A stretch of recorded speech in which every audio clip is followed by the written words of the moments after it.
there any zakat on rental cars and vehicles that companies own for moving produce? As far as possessing vehicles which are given on rent, the same view is used as houses on rent. The same thing. So majority of the scholars say that if it's vehicle given on rent, no zakat is there on that vehicle. Fine, if it's a taxi driver who is a poor person, who has one taxi and his earning is just a few $100s a month or a few $1,000 a month. But natural, if he pays zakat on the cost of the vehicle, on the taxi, it will be too much for him. So I agree that there should be no zakat on the cost of the vehicle. But on the other hand, if you have a person who owns a fleet of cars, maybe 1,000 cars, we have Hertz and these big companies who own thousands of cars. Now for them, that itself becomes an asset. If they give on rent, they can keep on buying every few months hundreds and thousands of cars. So I believe that if it's a fleet of cars and if it is given on rent, then the cost price, the depreciated cost price, don't take the cost at which you have bought the car, but take the depreciated cost. Every year keep on taking on depreciation, but give it at that value, you give 2.5% zakat, that will be preferable.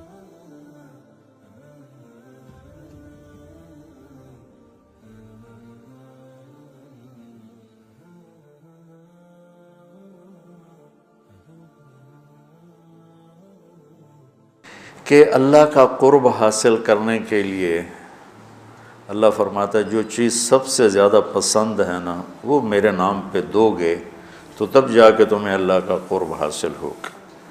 کہ محبت کے مقام تک پہنچنے کے لیے اپنی مرغوبات کو قربان کرنا پڑتا ہے، اور سب سے زیادہ انسان کو جو محبوب ہے وہ پیسہ ہے. کہ اس لیے پورے قرآن میں بے اموالکم و انفسکم، بے اموالکم و انفسکم، کہ اللہ کو پاؤ، اللہ کے دین کے لیے محنت کوشش کرو، اپنے مال اپنی جان.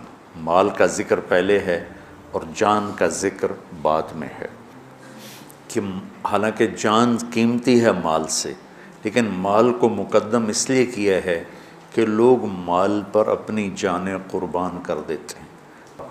تو جب آدمی مال قربان کرتا ہے تو پھر جہاں مال لگتا ہے دل بھی وہاں چلا جاتا. ایک صحابی آیا، یا رسول اللہ مجھے موت سے ڈر لگتا ہے. آپ نے فرمایا تیرے پاس کوئی پیسے ہیں؟ کہ جی ہیں. کہا وہ اللہ کے نام پہ خرچ کر دے، موت کا ڈر نکل جائے گا. کہ جہاں آدمی کا مال جاتا ہے وہیں اس کا دل بھی چلا جاتا ہے. امام زین العابدین علیہ السلام کی خدمت میں کوئی آتا تھا سائل، تو کہتے اللہ تیرا شکر ہے، تو نے میرا سامان میرے گھر پہنچانے کے لیے سواری بھیج دی. سمجھو ان کی بات. یا اللہ تیرا شکر ہے تو نے میرا سامان میرے گھر پہنچانے کے لیے سواری بھیج دی، کہ جو میں اس کو دوں گا وہ تجھے دینا ہے، اور جو تجھے دوں گا وہ جنت میں میرے لیے جمع ہو جائے گا. اور اصل گھر ہمارا جنت ہے، دنیا نہیں ہے. تو کہتے تھے یا اللہ تیرا شکر ہے کہ تو نے میرے گھر کا سامان میرے گھر پہنچانے کا سامان پیدا کر دیا. تو بچوں اللہ سے سخاوت مانگو. موسیٰ علیہ السلام نے پوچھا یا اللہ تیرے ناراض ہونے کی نشانی کیا ہے؟ تو اللہ تعالیٰ نے فرمایا موسیٰ جب تو دیکھے بارش بے موسم ہے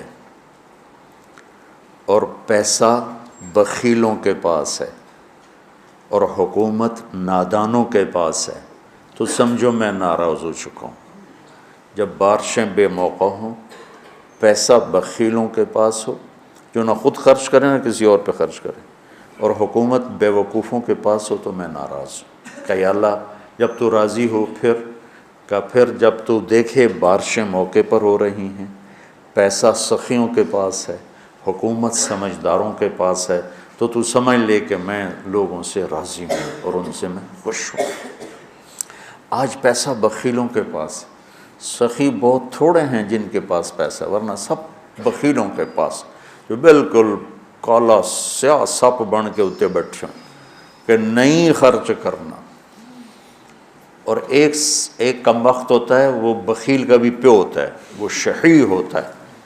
بخیل تو اوروں پہ خرچ نہیں کرتا، اپنے اوپر پھر بھی کر لیتا. ایک شحیح ہوتا ہے کہ نہ اپنے اوپر خرچ کرنا نہ کسی اور پہ خرچ کرنا، بس گن کے خوش ہو کے مر جانا. کروڑ ہو گیا، 2 ہو گیا، 100 ہو گیا، 100 ارب ہو گیا، ارب ہو گیا، ملین ہو گیا، ٹریلین ہو گیا، اور بڑی بڈھے ہر شے چھڑ کے مر جانا. پچھلے اولاد تو پتہ نہیں نصیب ہے کہ نہیں ہے. نصیب یہاں لکھا ہوتا ہے، ماں باپ نصیب نہیں بناتے، نصیب یہاں لکھا ہوتا ہے. تو اللہ کو بخل سے نفرت ہے اور سخاوت اللہ کو پسند ہے. اس لیے اللہ نے ادنا درجہ رکھا سخاوت، زکوٰۃ. بھائی کم از کم 2.5% دے دو. یہ جو بارڈر ہوتے ہیں نا، بارڈر، تو یہ پاکستانی بارڈر ہے، یہ انڈین بارڈر ہے. یہ والی جگہ جو ہوتی ہے نا، یہ مشترکہ ہوتی ہے. تو ادھر سے وہ ادھر آ گیا ہے، پاکستان سے وہ نکل چکا ہے، انڈیا میں داخل نہیں ہوا ہے. اس بیچ کا جو ٹکڑا ہوتا ہے، تو جو آدمی زکوٰۃ دیتا ہے وہ بخیلوں سے نکل آتا ہے اور سخیوں میں شامل نہیں ہوتا. ابھی وہ راستے میں ہے. اگر وہ 2,500 پہ 1 روپیہ بھی اوپر کر دے تو سخیوں کے بارڈر میں داخل ہو جائے گا. یہ پھر آگے سخاوت کی کوئی حد کوئی نہیں. لیکن جب تک وہ زکوٰۃ دینے والا کوئی سخی داتا نہیں بن گیا، بخل سے نکل گیا درمیان میں، جیسے مرد عورتوں کے درمیان ایک مخلوق ہے نا. نوشیروان کا پوتا تھا خسرو، جس نے اللہ کے نبی کا خط پڑھا. اس کے پاس آیا ایک مچھیرا مچھلی لے کر، اس کو اتنی پسند آئی، انہوں نے کہا 4,000 دینار اس کو دے. 4,000 دینار 80 کروڑ روپیہ بنتا ہے. تو اس کی بیوی نے اس کے کان میں کہا، یہ کیا کیا؟ کیا کیا؟ کہ ایک مچھلی پہ 4,000 دینار دے دیا ہے تو خزانہ خالی کرو گے؟ اتنی بے وقوف. اس کی بیوی کا نام تھا شیریں. انہوں نے کہا تو کیا کروں، میں تو بادشاہ ہوں. کہ اس کو واپس بلاؤ، اس سے پوچھو یہ مچھلی نر ہے یا مادہ. وہ کہے گا نر ہے، تم کہنا واپس لو، ہمیں مادہ چاہیے تھی، پیسے دے دو. وہ کہے گا مادہ ہے، تم کہنا ٹھیک ہے واپس لے لو، ہمیں نر چاہیے تھا، ہمارے پیسے ہمیں دے دو. ہاں یہ ٹھیک ہے. تو اس کو بلایا، ہاں بھائی یہ مچھلی نر ہے یا مادہ؟ کہ حضور یہ ہیجڑا ہے نا. یہ نر ہے نا مادہ. تو وہ بادشاہ نے کہا 4,000 اور دے دو. وہ تو بیگم اس کی اور غصے میں ہو گئی، لال پیلی. جب وہ 8,000 دینار لے کے چلا تو 1 دینار گر گیا، اس نے وہ بھی اٹھا لی. اس نے بیوی نے کہا دیکھو کتنا بے غیرت ہے، آپ نے اس کو اتنے پیسے دیے ہیں کہ ساری اس کی اگلی نسلیں کھائیں گی، اور ایک گرا ہے وہ بھی نہیں چھوڑا، وہ بھی اٹھا لیا ہے. یہ بہت بخیل آدمی، اس سے سارے پیسے واپس لو. اس نے پھر اس کو بلا لیا. کبھی ہم نے تمہیں اتنا دے دیا تھا، 1 دینار اگر گر گیا تھا تو کیا تھا، کیوں اٹھایا؟ کہ حضور اس پہ آپ کے نام کی مہر ہے، کسی کا پاؤں پڑ جاتا تو بے ادبی ہوتی، تو میں نے اٹھا لیا. انہوں نے کہا 4,000 اور دے دو. مولوی عام طور پہ فقیر لوگ ہوتے ہیں، عام طور پہ ان کے پاس ہوتا ہی نہیں کہ سخاوت کریں. لیکن سخاوت پیسے سے نہیں ہوتی، دل سے ہوتی ہے. اللہ سے سخاوت مانگو کہ اللہ تمہیں سخی بنائے.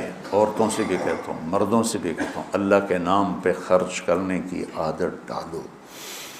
100 میں 20 نمازی مل جاتے ہیں، لیکن 100 زکوٰۃ والے اکٹھے کروں نا تو ایک بھی زکوٰۃ دینے والا نہیں. کوئی 10,000 میں ایک آدمی ملتا ہے جو زکوٰۃ دیتا ہے، ورنہ نہیں دیتے. دل کے دروازے بند ہیں، اور اس وقت تک کوئی اللہ کا تعلق حاصل کر نہیں سکتا جب تک اپنی محبوب چیز کو اللہ پہ قربان نہ کرے، اور وہ ہے سخاوت، اور وہ ہے پیسہ. اللہ تعالیٰ نے آپ نے فرمایا اللہ الاجود الاجود وانا اجود ولد آدم.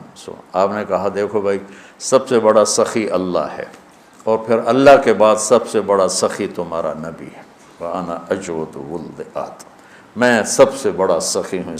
اور آپ کا خاندان سخاوت میں ضرب المثل ہے, ضرب المثل. 25ویں روزے سے پہلے زکوٰۃ ادا کر لیں یا 25ویں روزے ہی کو کرنی چاہیے یا 25ویں روزے کے بعد کبھی بھی ادا کر سکتے ہیں. اگر ہم 25ویں روزے کو زکوٰۃ کے پیسے الگ رکھ دیں اور اس کے بعد زکوٰۃ ادا کریں تو کیا یہ درست ہوگا یا نہیں؟ عدنان صاحب انڈیا سے آج کل بڑے خاندانی سوالات آ رہے ہیں. دیکھو اگر آپ کی زکوٰۃ 25ویں روزے کو فرض ہوتی ہے نا تو حساب آپ نے 25ویں روزے کو کرنا ہے. دے پہلے بھی سکتے ہیں بعد میں بھی دے سکتے ہیں, ایڈوانس میں بھی دے سکتے ہیں اور بعد میں بھی دے سکتے ہیں. حساب 25ویں روزے کا ہوگا 25 رمضان کو. تو آپ نے کیا کرنا ہے, اور کمال کی بات ہے آپ نے وہ تاریخ پوچھی جو میری زکوٰۃ کی تاریخ ہے, میری زکوٰۃ کی تاریخ بھی 25 ہے. تو آپ نے کیا کرنا ہے 25 رمضان کو حساب کرنا ہے. تو آپ نے 25 رمضان سے پہلے آپ نے کچھ اندازے سے رقم زکوٰۃ میں کے لیے دے دی یا نکال کے الگ کر دی یا فقیر کو دے دی. تو آپ حساب پھر 25 تاریخ کو کریں. اگر پہلے جو آپ نے رقم دی ہے وہ زیادہ دی ہے تو وہ غریبی ہو جائے گی, صدقہ ہو جائے گا. کم دی ہے تو جتنی کمی ہے اس کو پورا کر لیں. تو حساب 25 تاریخ کو کریں. دینے میں آپ کو اللہ نے اجازت دی ہے, ایڈوانس میں بھی دے سکتے ہیں اور اس تاریخ کے بعد بھی آپ دے سکتے ہیں. میری 25 نہیں, سوری مجھے یاد ہے میری 23 ہے. رمضان میں ختم قرآن کا طریقہ. اچھا میری 23 رمضان کیوں ہے بھی میں بتا دوں. جامعۃ الرشید سے مجھے بونس ملا تھا, ٹھیک ہے نا. تو 23 رمضان کو جب میں جامع تو 20 سال پہلے تو بونس ملا تھا جس کی وجہ سے میں صاحب نصاب بن گیا تھا. تو وہ 23 رمضان کو ملا تھا. تو وہ عیدی ویدی بھی دے دی تھی. ہم لوگ تو جامعۃ الرشید میں پڑھاتے ہیں تو عیدی بھی دے دی تھی اور غریبی میں ڈبل وظیفہ دے دیا تھا. تو پھر میں نے وہ تاریخ نوٹ کر لی 23 رمضان. تو میں 23 رمضان کو صاحب نصاب بن گیا تھا. ہر سال میں 23 رمضان کو زکوٰۃ نکال